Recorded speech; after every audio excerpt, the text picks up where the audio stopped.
o'clock. We'll call the meeting to order. So I'll stand for the pledge of allegiance. I pledge allegiance to the flag of the United States of America and to the republic for which it stands, one nation, under God, indivisible, with liberty and justice for all. All right, let roll call show that everyone's here except for Eric Steinberg and Sue Van Hooser. I guess our first thing to do is truth and taxation. Truth and taxation, yes. This is our yearly truth and taxation report. This is required by law. I'm going to go through these first slides pretty quickly because it's just talking. Just curious, do we want to make that, can you make a presenting mode? Is it on? I don't know, it's got a green light. Where's the present slideshow? Let's try that. That's great. Does that work? There we go. Yeah, looks like you have transition, so you have to click a little bit more. Okay. All right. Ben, help me with technology. So truth and taxation, we do this every year in December, right before the Christmas break, and it's required by law. These first slides I got just talk about that we need to talk about the current budget, the proposed property tax levy, and the public at the end must be given time to comment. Who and what impacts state levies, state legislature and the governor's administration is the biggest impact. They establish overall tax policies. They have the sole authority to create school levies, and they control the school levy parameters or the formulas that are many, many pages long. The school board can go out and ask voters to approve operating referendums and bond referendums. This is just a neat chart that indicates who collects. The state actually collects most of our taxes, and part of that has to do with income tax, sales tax, non-local school, that is our cities and counties, and we actually as school districts are about 8% of that pie. But then when we look at who spends it, it kind of changes. We spend,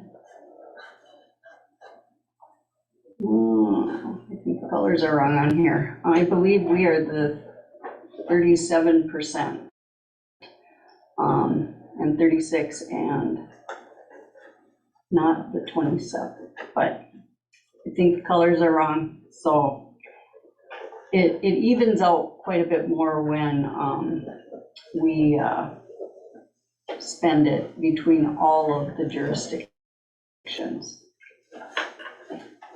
We're going to talk about the school budget pieces first. The school district funds are the general fund, the food service fund. We have the community ed fund, the building fund, and the debt service fund. I'm gonna go back.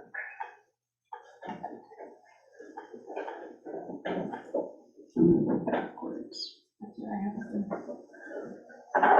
No, I'm not gonna go backwards. So our general fund is our main operating fund. It includes some restricted areas, assigned areas, and our unassigned area, and is the biggest place, of course, is operations, where we pay for our general operating expenses like teachers in classrooms, custodial, utilities, all those pieces. Food service is our where we feed the kids, and actually has no levy impact, we'll see later on. This year they implemented free meals for all students. Community education, this is programming for kids after school, our Tiger Club, adult programming, and we have a little bit of disabled programming, preschool's in there. Early childhood, The building fund is bonds that we have sold to do projects throughout the district, and debt service, I like to call that our area that is like your house payment at home. You pay, generally as a homeowner, we pay monthly, but here we pay twice a year our payments for our bonds in which we built a primary school and some other smaller projects. The general fund revenue is based on student enrollment, local operating levies. We get some special education funding, both state and a little bit in federal. Federal grants, most popular one that most people know about is Title. State programs, which includes grants, and participant fees, and which is a very small part of our budget. We collect fees, as everybody knows, for student activities and those types of things, but it does not pay for the full cost of those programs. Princeton Public Schools, this is from 21. I looked for the updated and they didn't have it out yet. For 22, they're always behind on these programs, but this is a good one that shows basic equity with our per pupil funding. Princeton in 21 received $7,754 per pupil, and it included the basic, the equity formula, the referendums, which we do not have an operating referendum, so we don't have a number in there. Optional, local optional revenue that all schools get. 31 schools receive less than the $7,754, and in some cases that's only $1 less. 257 school districts in the state of Minnesota receive more.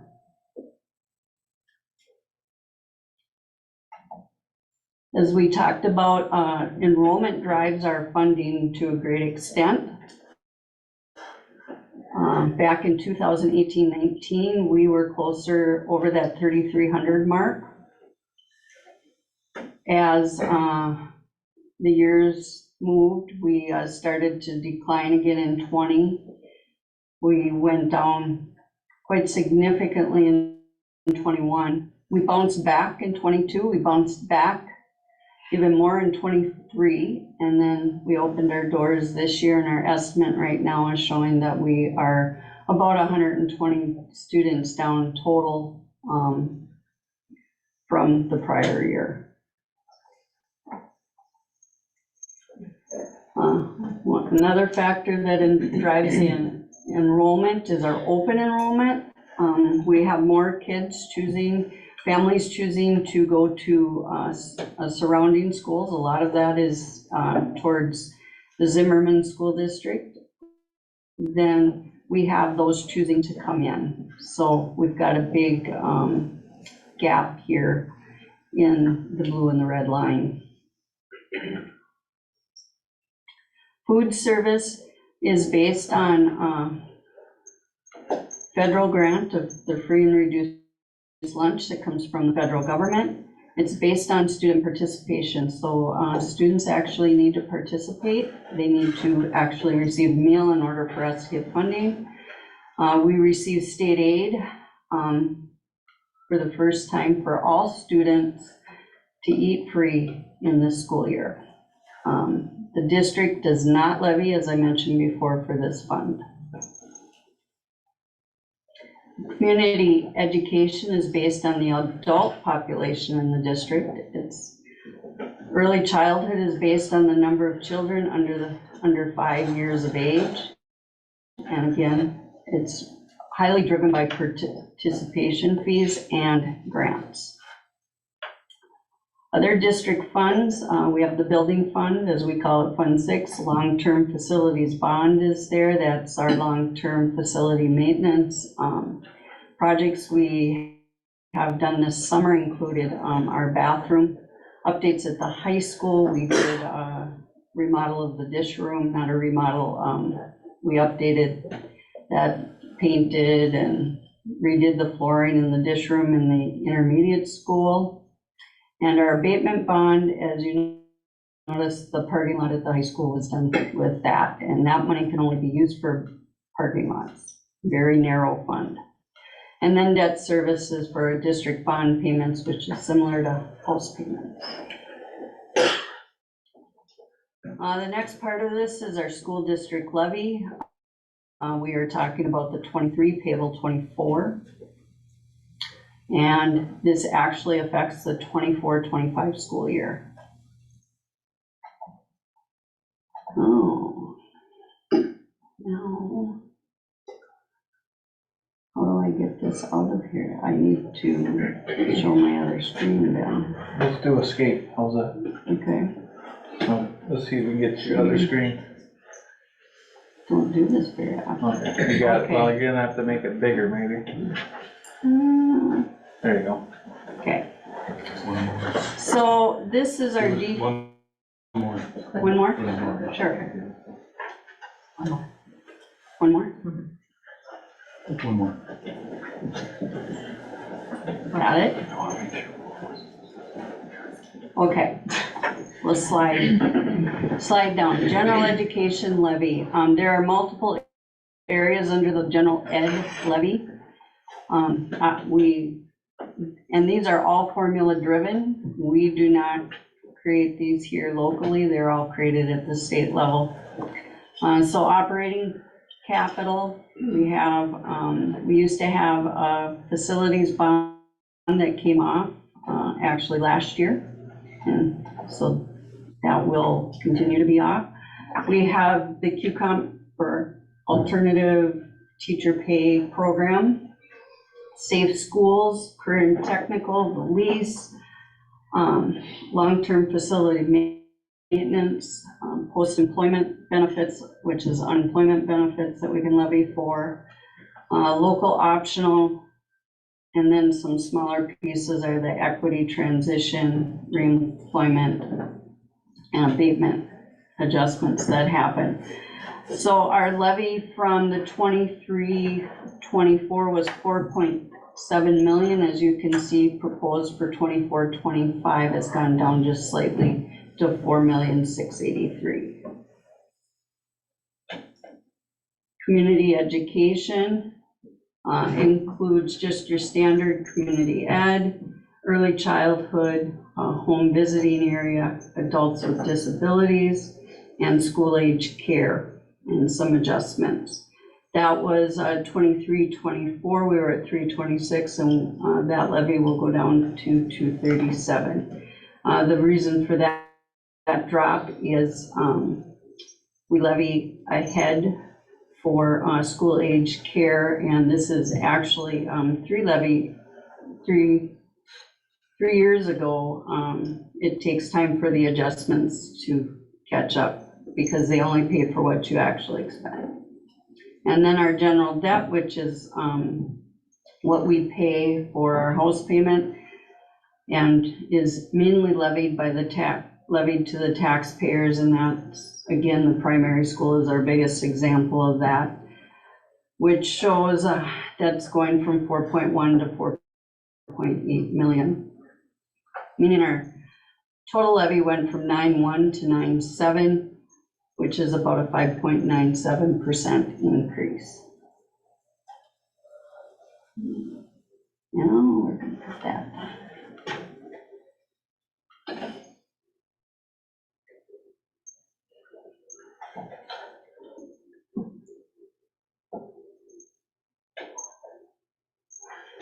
Okay, so this is just showing how the total levy breaks out among the different areas.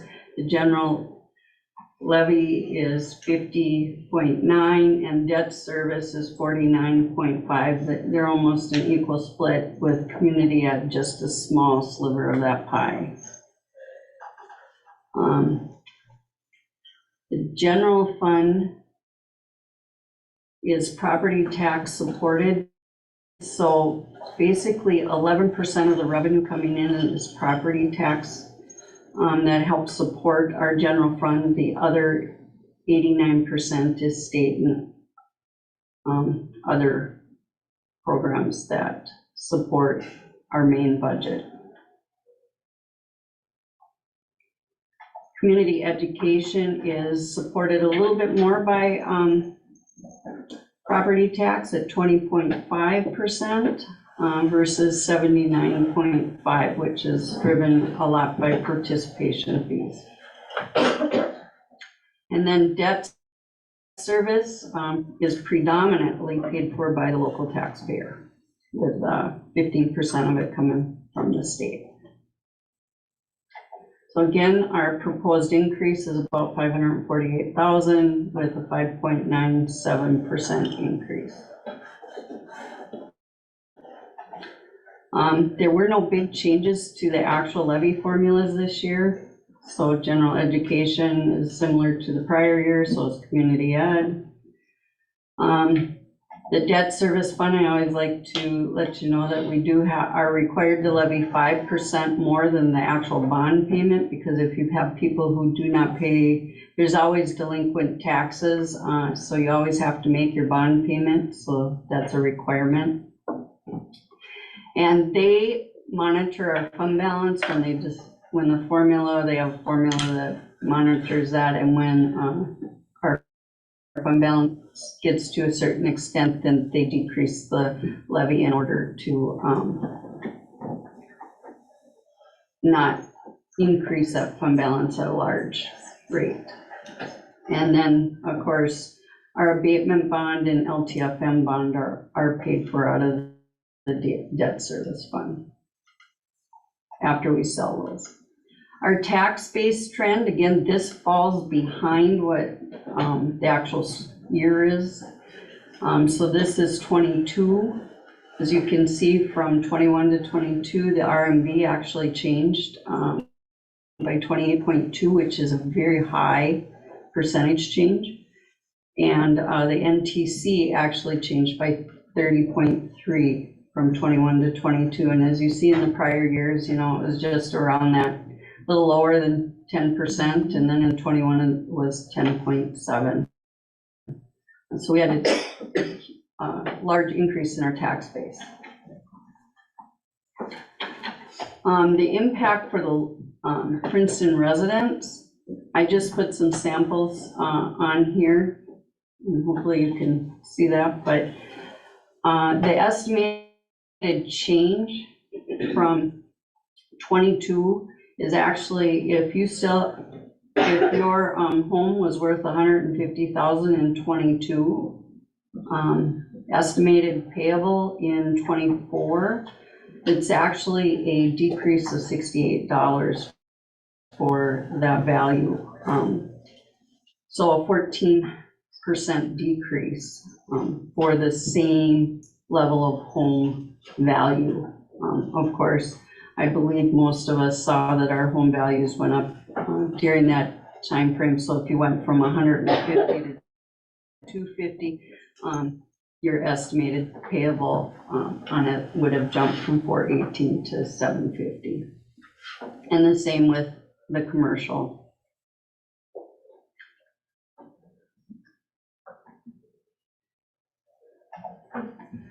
What causes property taxes to change? Well, changes in market values, changes in class rates in history, changes in state legislation,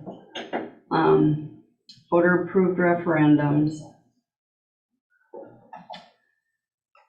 Market values are final.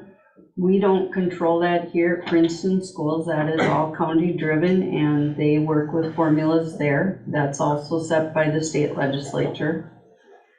They discuss those at the local board and review that they hold in the spring, and the County Board of Equalization has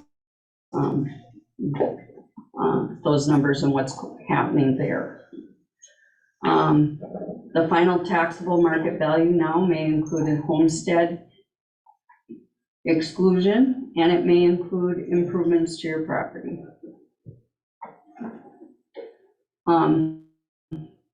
The one thing I like to end with is that if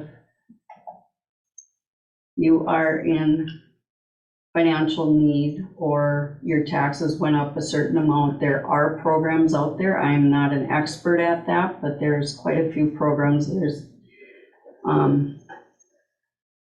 for property tax relief. So feel free to reach out to the county, to your tax person. One of them is the Minnesota Property Tax Refund. Then they have a special property tax refund and a senior citizen property tax deferral.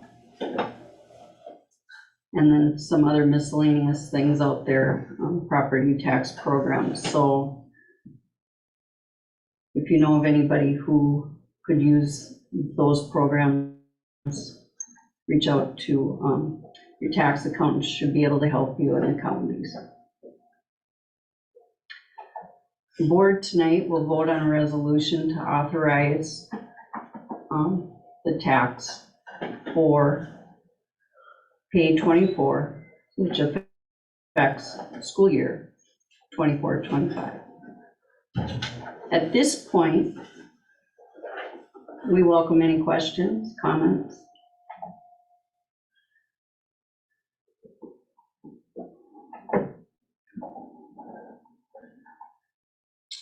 I would just, I'll make a comment that that last piece that Michelle referenced about some of the relief and some of the forms that people can fill out. I've talked to a handful of different community members that do that every single year, and they are able to receive relief. So it is, I don't know, from talking to those folks, it was an easy process, and it is something that is available and something that we maybe need to communicate further as we go.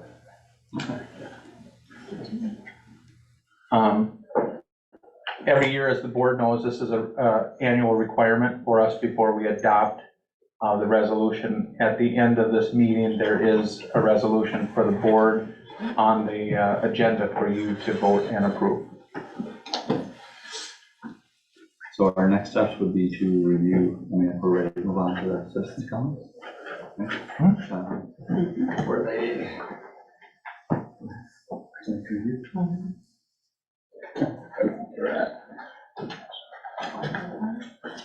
Citizens.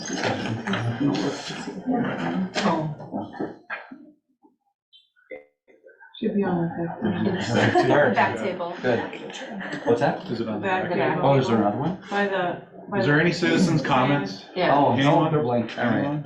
Thank you. Okay. That's it. Yes. All right. I guess we're ready to move on to the reports.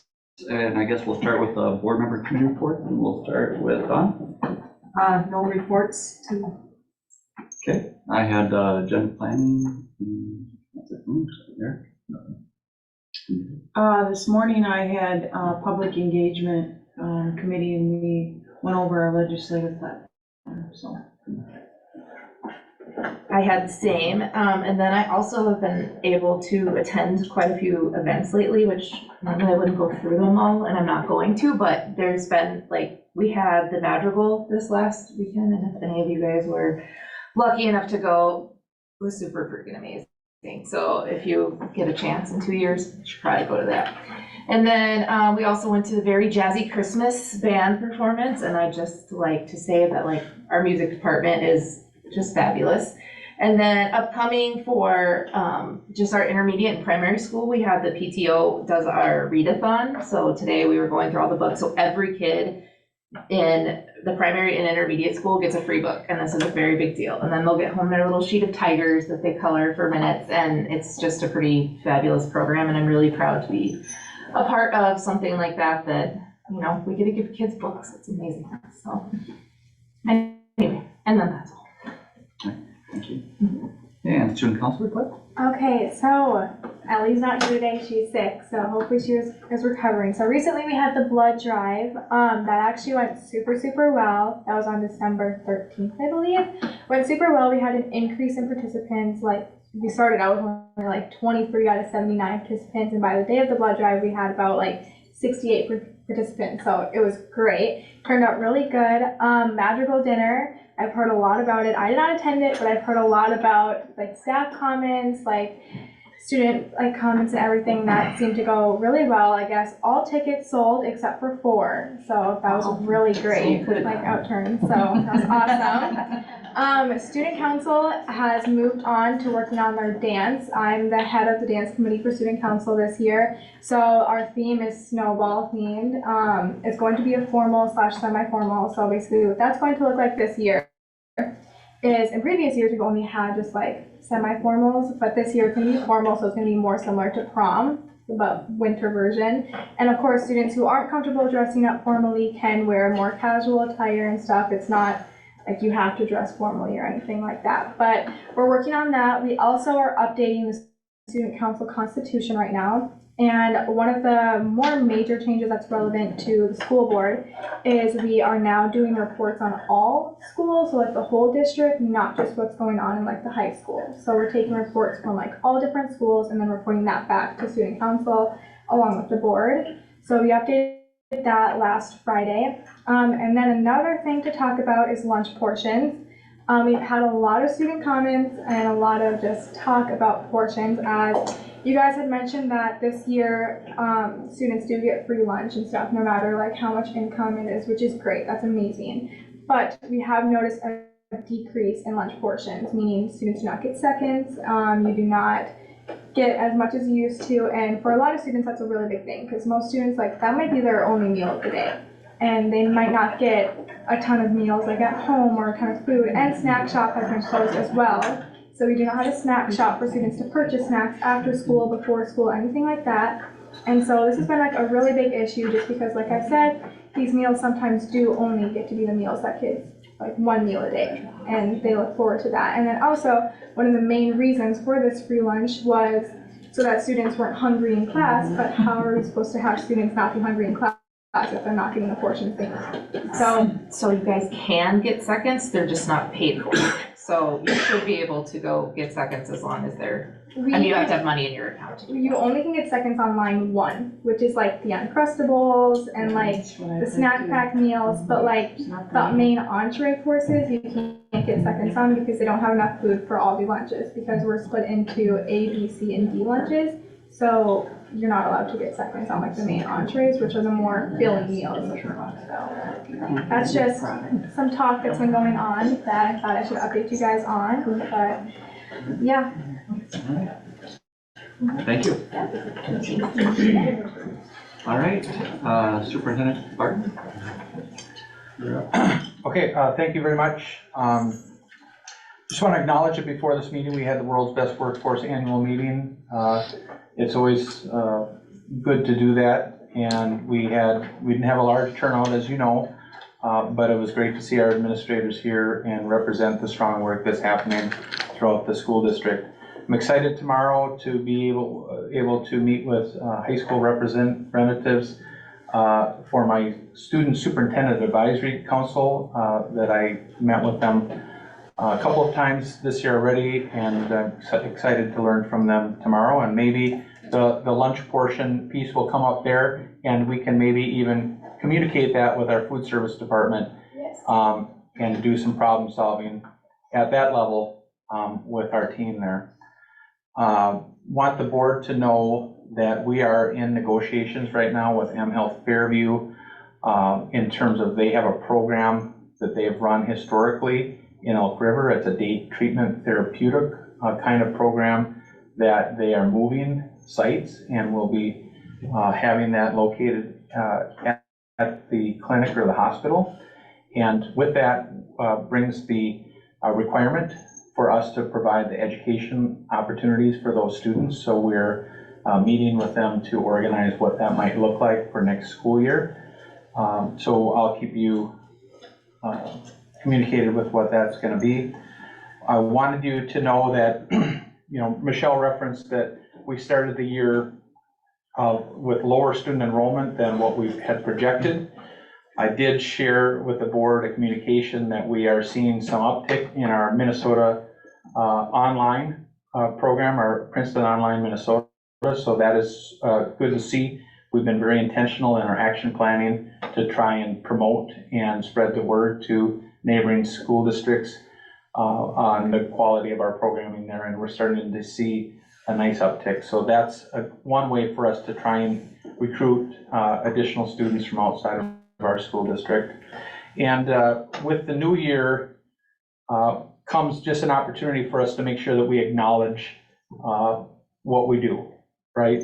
The work that we do is extraordinary. We make a difference in the lives of students. The work that you do as a board, the work that our team does is incredible. And what a huge opportunity we have. Once you get to Christmas and New Year's, it just kind of is a good time to pause and reflect as almost our mid-year of just the good work that we've done. Everyone's ready for a break. We need a break. Our students need a break. Our team members need a break. And then we all know that we come back in that second half of the year, there aren't many breaks, right? The first half of the year, there are some nice little breaks that are kind of set up and balanced. Once we come back, there's a big push. And that's where a lot of the strong work is going to happen. When we started this school year, we talked about we're student learning is why we're here, and we need to stay focused and move forward our action planning and implement our plans. And that work is going to continue, and we're going to have to persevere through lots of adversity after this new year. So we just need to acknowledge the good work that we've done, but also know that there's a lot of work ahead of us. And it's going to be tough, but I'm excited to do it. So most of the other commentary and things that I have is related to other items on the agenda, so I'll wait for that later on. All right. Thank you. Any questions from the board members? All right. Guess we'll move on to, if we can get a motion to approve the agenda. So moved. Oh, I'll second. Motion made by Don, seconded by Melissa. Any discussion? All those in favor say aye. Aye. Opposed, same sign. Looks like it passes. Next, if we could get a motion to discuss and act on the previous board meeting minutes. So, motion by Eric. Second. Second by Don. Any discussion? No discussion? Okay, we'll vote. All in favor say aye. Aye. Opposed, same sign. Motion passes. And we can get a motion to approve the consent agenda as is. So moved. A motion by Melissa, second by Eric. Any discussion? All right, we'll vote. All in favor say aye. Aye. Opposed, same sign. Motion passes. And I think we're next ready for the information, and that would be the start time task force. So hand it over to you. Yeah, we'll let Sarah is going to give the main portion of this and present to the board. As the board's aware, Sarah is the chair of this committee, and that's as a result of, we're proud that she's moving on to get her superintendent licensure. And I have the honor of working with her in her program. And as a requirement of that, there's big projects that I have a chance to assign her to work on. And this is one that she's taken the lead on, and I've had an opportunity to work with her closely as she's moved through and led some of this process. So she's going to share with you what the work that's transpired and the work that's yet to come. Absolutely, and I am trying to screen share.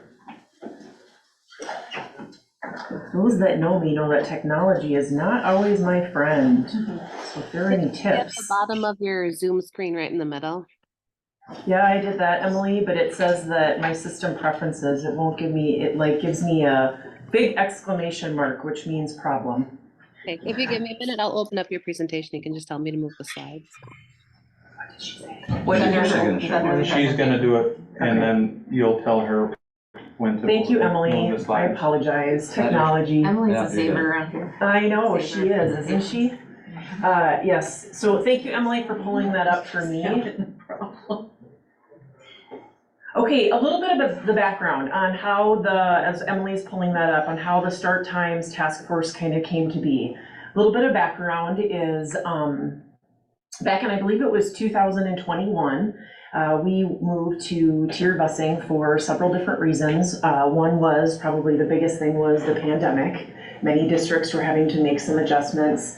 There was also discussion about shortage of bus drivers and having students mix from that elementary and secondary levels with behaviors, and sometimes those elementary kids learning things from the secondary. And so we needed to adjust with the times that the pandemic had brought. And since then, what we wanted to do is we wanted to do some reflection on our current start times, where the elementary right now is currently starting before the secondary level students. And so what's really important to us is to make sure that we have, and me as a chair or facilitator, to making sure that we have a lot of equal representation and voices can be heard about start times. And so my role is to be a neutral facilitator, where I bring forth different research and data and help support that start times task force to ultimately give a recommendation to you as a school board on what that could look like and sound like for the next school year. And part of that is having a process that can guide us. And so what you see in front of you here is that process. Thanks, Emily, for pulling it up. Okay, so one of the first things that we did was we wanted to get some communication out to our staff teammates, to our community members, to school board, to everybody about what the Start Times Task Force is, and laying that out into different phases. There's 3 different phases. Phase 1 is what we are in right now. This is the communication of why the task force is needed and the process that we will use, and seeing what type of interest was out there. And so what we did was we created an interest form that was sent through, Ben helped to send that, thank you, Ben, through different modes of communication with Tiger Times, district-wide mailing, staff email, those sorts of things, to explain the different types of phases and to see who was interested. In that original interest form, there was also what type of data or research are you interested in? And that was really important to us because we want to know what is it that people are eager to learn about to help make those types of decisions so that we could help prepare that. And so all stakeholders had a chance to express interest, and the deadline for that was November 15th. And then what we did was we took a look at all of those that had expressed interest. And again, a really key important part was making sure that we had representation across the board, so that we have representation from our public engagement committee. Okay, so that is Melissa. Okay, we have representation from each of our different buildings with teachers and staff across the district. We have representation across from our community members, like with daycare and other types of reps, to have all voices heard. Transportation, because as you can understand, this is a very important and big discussions that will be happening throughout the task force. And so we actually had so much interest, it was quite lovely. We had so much interest that it was one of those things like, ooh, I want everyone to be on the task force. But there was just such a high interest that it wasn't possible to have everyone who had expressed interest. So that's where we just really tried to be intentional to make sure that all groups were represented, PTO, lots of those different things. On our website, actually, right now is a list of all of the task force committee members, and then that lists which areas they're kind of representing as well. Elementary age children, secondary school age children, and such. And so then what we did was I also wanted to do a follow-up communication to those that are not on the task force, thanking them for their interest, because that was it just meant a lot that there was that much. We actually increased the original size of the task force of what we thought to be more, to try to get as many voices represented as we could. And in that, what we also did was we took, remember that initial interest form of, hey, what data or research are people looking for? What we did was I looked at all of it, and then I synthesized it into 7 different areas, because there were a lot of overlap and common similarities. And then we had to the task force members sent out a survey to help prioritize that data, asking the question, what is it that you really want to know or need to know to help make this recommendation to the board? And that information, I gathered that back and I took a look at that. And the top 3 areas that the task force committee members said that they would be interested in are, a lot of it was 100% was looking at our coaches and activities. Looking at what are our Mississippi 8 comparables. And so that is what I'm starting to do, is I'm pulling all of that together so that when that task force meets, they can look at that data for what it looks like in a detailed way for us as a Princeton district, and then how does that compare for M8. What I'm learning also is that actually we are not alone in this journey. Several districts are really starting to look at start times as well. There's a couple different articles, and if you kind of see some of those things. So it's definitely a conversation amongst schools. The other top areas that the task force had requested data or research on was sleep research and the effect on student learning. And then a list of district-wide before and school activities. So again, kind of that activity piece related. And so that is where I'm kind of at right now, is I am working hard to gather all of that. So when we start meeting in January, which gets to us to like that phase 2 part, I can bring that forward. And Emily, if you could kindly scroll down to the next page. Thank you. The one thing I want to mention too is that in addition to the task force members on the website, there is an opportunity for anyone to submit, like if they have a question or something to consider. So anyone can do that beyond the task force as well. Again, having voices heard and represented. And then there's an opportunity on the website if you would like it a response to what was submitted or not, so that we can follow up appropriately from the request or the information that was given to us. And so on that second page there lists our dates. We're gonna meet right in here.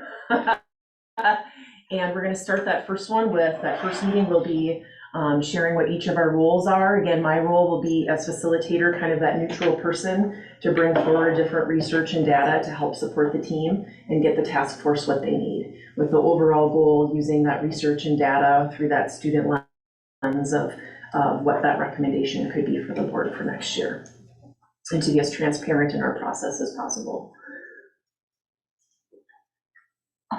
Questions or? Just want to point out to the board, you can find that list on the quick links on our website. It's on the far right. It says quick links, and you click on Start Time Task Force, and it does have a list of the task force members. Just counting quick, we have 20, and it looks like it's a great group of individuals that will give us lots of input. It's important for the board to know that you know, at the end of the day, it's ultimately the school board's decision. That's your role as elected officials, to make that decision. We're trusting our task force to bring a recommendation to you.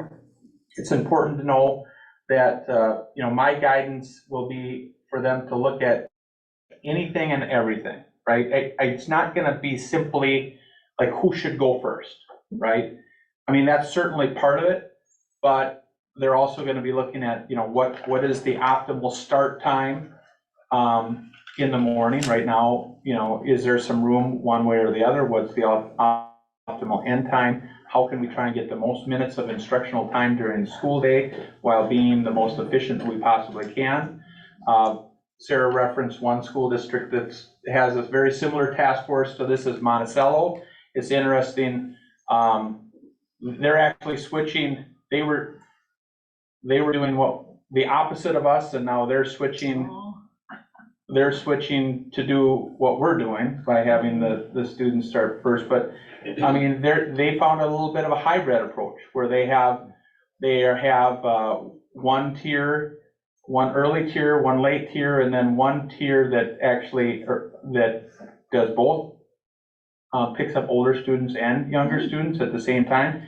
And they were able to find a way to, you know, have the difference between elementary and secondary start times to be only 30 minutes versus a full hour. You know, so I don't know what's going to come out of this group, but the idea is anything is available, and it's just an opportunity for us to look at all options. We're gonna get some creative thinking. I talked to Bethany, the Palmer manager too, and about what Ben mentioned with Monticello's transportation service. And so her and I are working together to connect out to them too, to say, okay, what are you doing? Just so that we can bring as much information to the task force as possible. Stillwater's another district that's out there looking at things. There's several. Mm-hmm. So And right not now, alone. if you're curious, it's about 50-50 in the M8 schools in terms of who starts first and who starts second. So that's interesting as well. But other districts are having these conversations, and I think everyone needs to be prepared for the idea of there could be lots and lots of hours that happen and work done for this, and the recommendation could be to just stay the same, right? I mean, we don't know what's going to happen, but we need to keep an open mind and let this group do their work. Yeah, so I just want to thank the group. We haven't met yet, but just for their hard work, like Ben said, it's going to be, we're meeting, but there's also going to be, like, when that data and research is shared, there's a lot of, as Bobby Benner once taught me, marinating on it, right? Like thinking about it and thinking at home and looking at the data and those sorts of things outside of the task force as well. So a thank you to that group. And for those that expressed interest that aren't officially on the group. Just mad appreciation for that. What we'll do too is, as we start meeting, expect the website to be updated with those, like minutes and those sorts of things from the meeting, so people can stay informed. So your plan is to have it ready for the board in April, correct? And then probably. As of right now, we have about 5 meetings scheduled. If we need to add more, we'll kind of see. But yeah, the goal is to try to be super intentional and efficient. And I will ask Sarah or a different representative of that group to come and give periodic updates to the board on their progress. You could also probably just do that in my, Yes. Yeah. Well, there you go. sign me up. Yeah, we also have, we have the new contract with Dr. Peterson too, so he'll be our medical advisor on the committee as well, with a connection to Fairview. It's a voluntary contract, just so everyone knows. I'm not paying for that. Okay. All right, thank you. Any other questions from the board? No? If you ever have any questions, don't hesitate to reach out to me. Happy to help and answer. If I don't know the answer, I'll work hard to find it. Sounds good, thank you. Yeah. All right, ready for the, Yeah, Emily, could you put up the draft of our legislative platform? Is this updated on this? Yes. No. So, Sarah also has put a lot of time and energy into this as another project. But we're working with our public engagement, community engagement group to help create a legislative platform. This is the first time that we've ever had or put together our own localized legislative platform. As you're aware, different associations regularly do that. The Minnesota Schools Boards Association, MREA, C, MASA, Ed Minnesota. People are putting together the legislative platform. And what we wanted to do is take a look at all of the different legislative platforms and the important issues that will be discussed at the Capitol in the second year of the biennium, and be able to have what's important for Princeton and customize it to us. And this is a draft of something that we put together that we hope to be able to bring to the board in January to fully adopt, that we can move forward and fully communicate that out to not only legislators, but our community as a whole, so that people are more educated in terms of what are the issues that are being discussed at the Capitol that really impact our daily lives in our community as it relates to education. We'll just do a quick overview. Em, if you want to just scroll up. The first portion here, we discuss a little bit about just who we are locally here in Princeton. And the bottom of this page, Emily, can you please scroll? Does she have that up? Yes. Or do you have that? She has. Okay. A big part and the majority of what we are going to have in our platform is going to be in relation to stable, predictable, and fair funding and fully funding state mandates, okay? But as a starting point, what we wanted to do in our platform is to have this illustration that we have from Ellers that demonstrates the rate of inflation over, since what year is that? 2003. Okay, that's the blue line, and the orange line below is how education funding in Minnesota has kept up. You will see there is a great disparity between the rate of inflation and the rate of school funding over the years. This is the piece that we continually talk with our legislators about in terms of closing that gap, okay? Closing the gap between the inflation over the years and school funding. So, you know, we like to talk about that as much as we can with our legislators. If you scroll to the next page, Em. Well, Sarah, do you want to speak to it? Sure. Okay. So as Ben shared, when we want to use this as a tool so that we can go and advocate for what we need in Princeton. And one thing that I'll maybe layer in that Ben added is when we looked at all of the different organization legislative platforms that were out there, one of the things that we learned was that using sometimes that same language is actually a really good thing to do. So we tried to have that common language while still personalizing it for Princeton. And so on the whole left side is all about funding, which really speaks to those 2 points, the main points that were on that first page, to have predictable, stable, and fair funding. And that really impacts us here in Princeton. I won't go necessarily through all of them, but you can see some of those bulleted items underneath the stable and the predictable. Ben just mentioned that the inflation gap that was on that first graph, that first bullet speaks to that, to try to help close that a bit.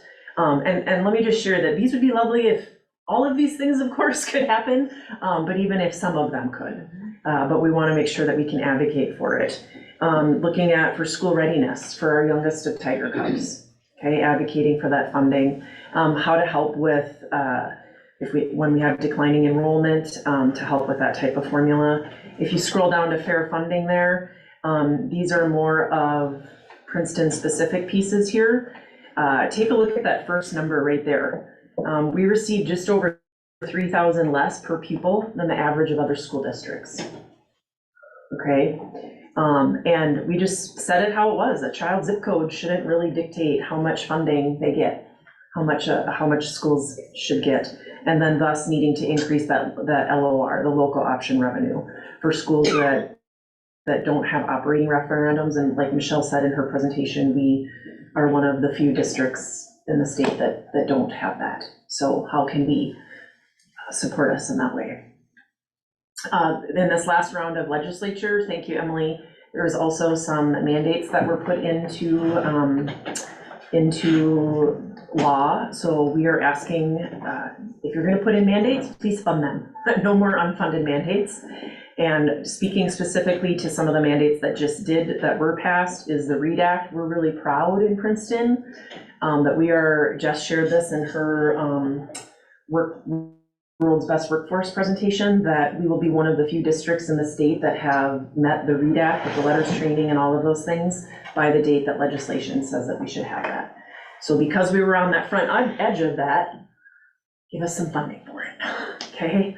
And then further how to help meet those curriculum and resource needs. Unemployment insurance to help fully fund that, and then of course special ed class subsidy, okay? On the right side there, underneath comprehensive education, we in Princeton have really explored that short call sub-teaching pilot program. We're having subs in several of the buildings, like where we can kind of expand to help with the staffing shortage, teacher shortage. We want to try to create different attractive incentives at that state level as well for some of our shortages, and to repeal some of the rate of pay for those things, okay? To make it manageable to be able to have the short call sub pilot program.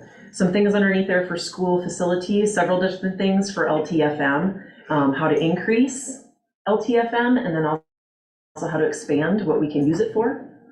Looking also to allow the school board to be able to use those abatement bonds for those building maintenance pieces. There's some examples that are listed there. And then ultimately to give some relief for our taxpayers to be able to increase the equalization formula to kind of relieve some of that pressure for our community.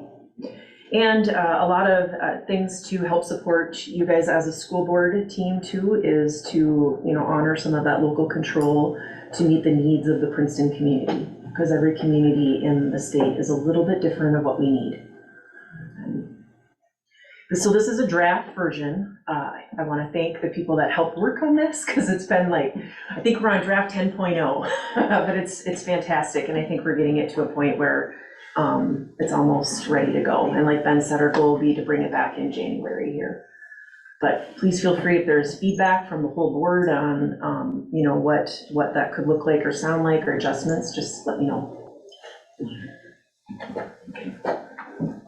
Any questions from the board members? I'm pretty proud of this. Yeah, we worked on it, Oh, It's okay. looking pretty good. I remember version 10. Yeah. Okay. Gotcha. All right, yeah, thank you. Yeah, thank you. All right, thanks, Ben. Thanks, Emily. All right, I guess we're ready for the long-range facilities planning update.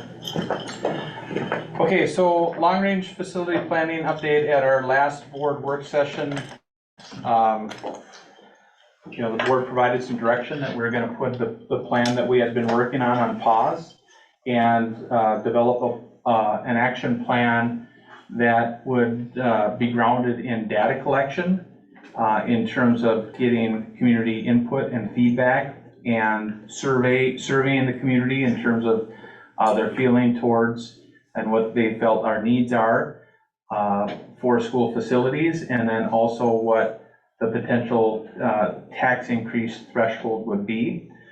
You've also, so we wanted to collect data, and we also, in conjunction with that, wanted to engage the public and engage our internal public and external public in that process, to bring them along on the journey so that we can educate people on what some of the issues are, so that they can be part of the process to uncover things for themselves, and to hopefully help people understand and see the need for us to have not only safe schools, but schools that are conducive for 21st century kinds of learning, for us to prepare our students for the walls outside of our school into the 21st century.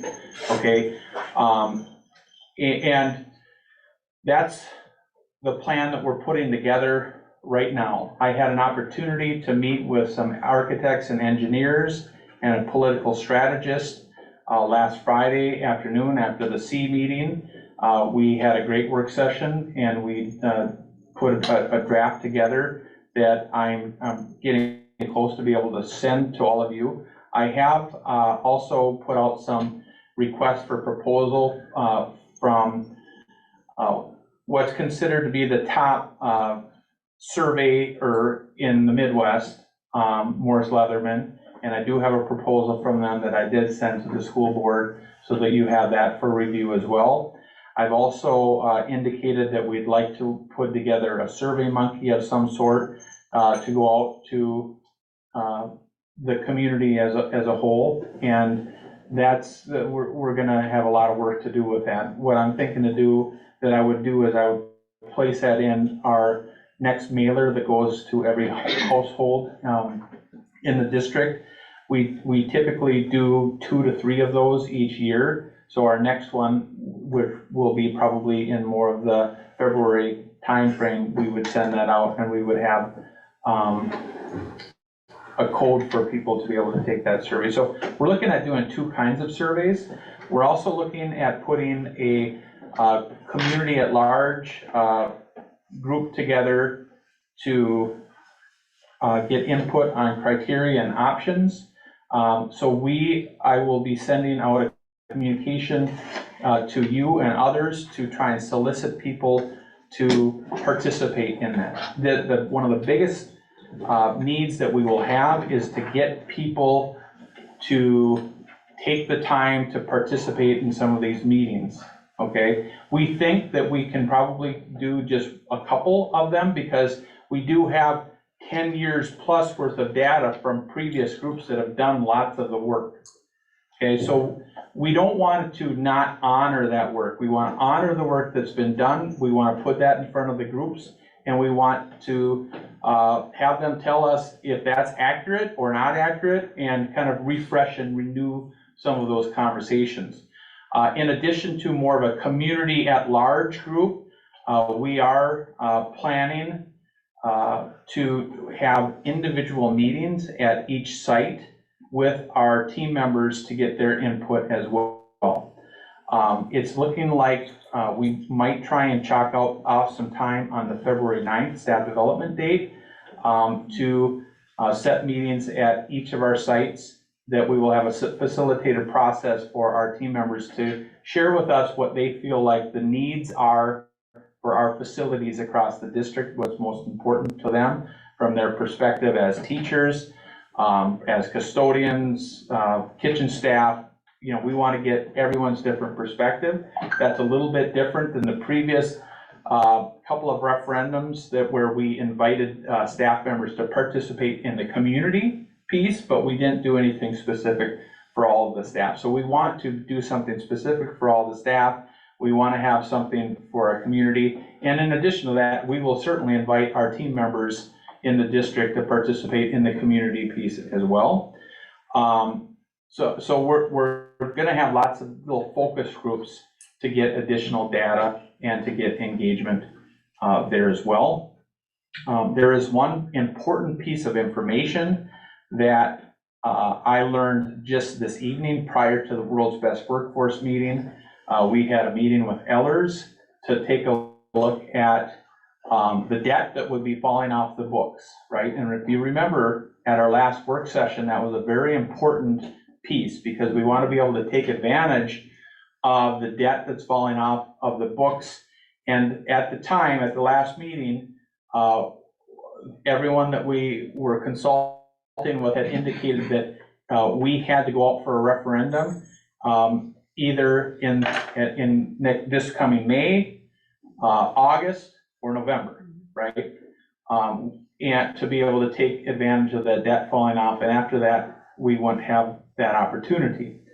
Now, we know because we put pause on our work, May probably, is not gonna be a realistic option. So we were looking at August and November. I think with the political polarization of our society, we all have worries that next November would probably not be the optimal time for any school district to go out for a referendum, right? As the gentleman that spoke to the board last time, he said, you know, we'll be lucky to have neighbors talking to neighbors during that time with some of the, you know, crazy political environments with a presidential election. Not really the best time to go out for a referendum. And we were also told that August really isn't a good time to go out either. So here we are in this weird situation of picking from two of maybe the least optimal times to go out for a referendum. We set a meeting with Ellers. We said, you know, here's the situation we're in. Let's think up, are there ways that we could consider not doing it in August or November and still take advantage of that debt that's falling off of the books, right? To keep the tax impact fairly level and not, you know, do the ups and down thing. We got some good news, right? And I want to share with the board, and we won't have time to go into the details, but I will share with the board that I will be inviting Ellers, whether it be Jody or one of her teammates, to come and present to the board with a way that we could potentially look at doing something next February, April, or May, okay? And still be able to take advantage of that. 2025. 24. No, 24 is this, 24 is. 24 is in 7 days, 25. or 10 days or whatever. Yeah, we're talking 25. Okay. We're talking 25, okay? So I just want the board to be aware of that, okay? The board needs to be aware it's either, you know, we're gonna go through this public engagement process, we're gonna go through the work to get all the information from our community, we're going to collect the data, then if the board, let's make the assumption that the board votes to go out for a question and have a resolution for a question on the ballot, then there's only a few different times by law that you can actually have a referendum. Okay, so I want the board to know we're not locked in to August or November. We can potentially go into those later days, which of course, yes, would be in 25. Okay, so that's something also that we need to consider and ponder. I think that throughout all the process, although we haven't been able to have the board all be 100% united on, you know, what we should do, the one thing you've all been united on is that we need to do something. The items that are on the list that we've been discussing have been on the list for almost 20 years, right? And they're not going away. So, you know, a part of the board's responsibility is to look out for the facilities now, but also in generations to come. And that's what your job is as leaders and elected officials. So more to come. This will be a large focus for us, and we're going to start the work of the engagement and the data collection. The when we would go out for a question on a ballot is going to be a big question for the board to determine, because once we kind of have a good, decent idea of when that's going to be, we need to back up our timeline and our action plan to kind of coincide with that process. So we'll start with our end in mind, and then we work our way backwards in a backward planning process. And really, in the action plan, there'll be 2 phases. One, the first phase is data collection and public engagement, to be able to bring a recommendation to the board. Very similar to the Start Time Task Force, but probably far more complex, because we're going to be involving lots more people, okay? And we're talking about their taxes. And then the phase 2 would be assuming the board adopts a resolution to put a question on the ballot. Then the next piece would be how we will communicate with our constituents on what's all involved with what they're voting on. And of course, I know as a superintendent, I need to remain neutral, but there will be certainly others that we hope that would strongly advocate and you know, endorse and try and communicate in a positive way in our community. So I think the board just needs to know that in the coming weeks, you'll probably be getting an email from me regularly, a couple, 2-3 times a week, probably, on steps that you need to be aware of, or things that I might have an ask from you on, in terms of, you know, what your jobs are. Okay, because this is going to be something that we're going to need all the board to fully be engaged in this process. Quick question. So as far as the date, because the obvious date, when will we discuss that as a board? And I only ask because I know when Ryan was here with ICS, he had mentioned that August was successful in many other places as well. I just wanted to throw it out there. So I don't know when we're going to discuss that, but I guess it's something that we should probably. And you're going to be sending us the information for possibly postponing it past August? Well, yeah, I'm not postponing anything yet, because there hasn't been anything settled on, but I think that when we talked at our work session, you know, we were talking around that idea of, you know, what are our options to go out and what date that might be. right now, until I hear and learn otherwise, I need to move forward with planning for August. Okay? But I also, it's my job to tell the board the facts and uncover all the information I can. And I'm sharing with you that I did uncover that we have options. And it's something that I guess I would encourage the board to at least get educated on what those options are for consideration. And we're kind of on a weird time right now because the holidays, and then right after the new year, that first Tuesday of the month, we're back at the board table. We don't have school in session. Most people have that day off, but we'll be here working, and it's our organizational meeting. And you'll be setting our, who's the new board chair, vice chair, and what everyone's role is. And then that chair will appoint committees. And then we will use those new committees, whether it be public engagement and long-range planning, to come up with a plan on how we're gonna get to work. And we might need to be having that group meet weekly to move some of this work forward.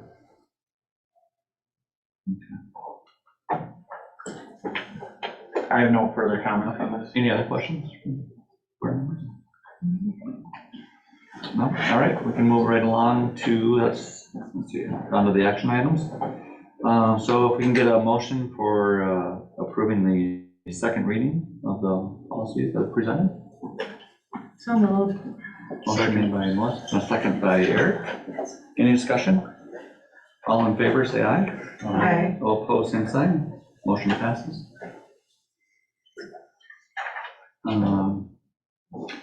We can get a motion to accept the resolution establishing the combined polling places as presented. So moved. Motion made by Don. Second. Second by Melissa. Any discussion? This is something that we've already seen, so we'll vote. All in favor, say aye. Aye. Opposed, same sign. Motion passes. Next item, if we can get a motion to accept the 23-25 principal contract as presented. So moved. Motion approved, made by Deb. We have a second. Second. And a second by Melissa. Any discussion on that one? Jason isn't here, but I just want to let the board that this falls under the parameters that the board provided. Jason and Michelle met with the principals a couple of times. It took some work, but they were able to get within the agreed upon board parameters, and that is why we're recommending that the board approves this contract. Any other discussion? I believe this one's probably roll call, right? Yeah, so we'll start with roll call. Starting with Don. Yes. Chad, yes. Eric? Yes. Deb? Yes. And Melissa? Yes. Motion passes. All right, moving on to 11D, which is to accept the 23 levy pay 24 as presented, and I believe this is written on the roll call, but so if we can get a motion, that would be great. This is roll call. Yes, yeah, that's it. So moved. Okay, motion made by Melissa, did we need a second? Second. Second by Don. Any discussion? All right, we'll start with roll call. We'll start on your end, Melissa. Yes. Yes. Yes. Chad, yes? Don? Yes. All right, motion passes. And there's any additions to the agenda? We don't have any. And then future meeting information, you mentioned the second, that's not on here, but this is not on my paper copy. There's no future meeting. Okay. Not But- this year. Yeah, not this year. Okay, so just so everybody's on the same page, we are having a board meeting on January 2nd, okay?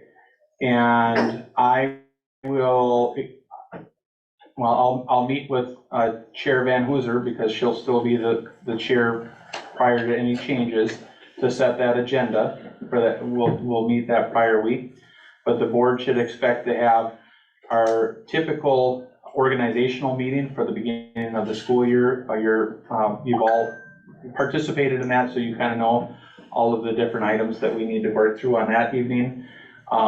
There may be a small agenda if there's any necessary items like approving any new hires or anything related to that, if it's necessary for us to do so, but I don't know if that's the case at this point.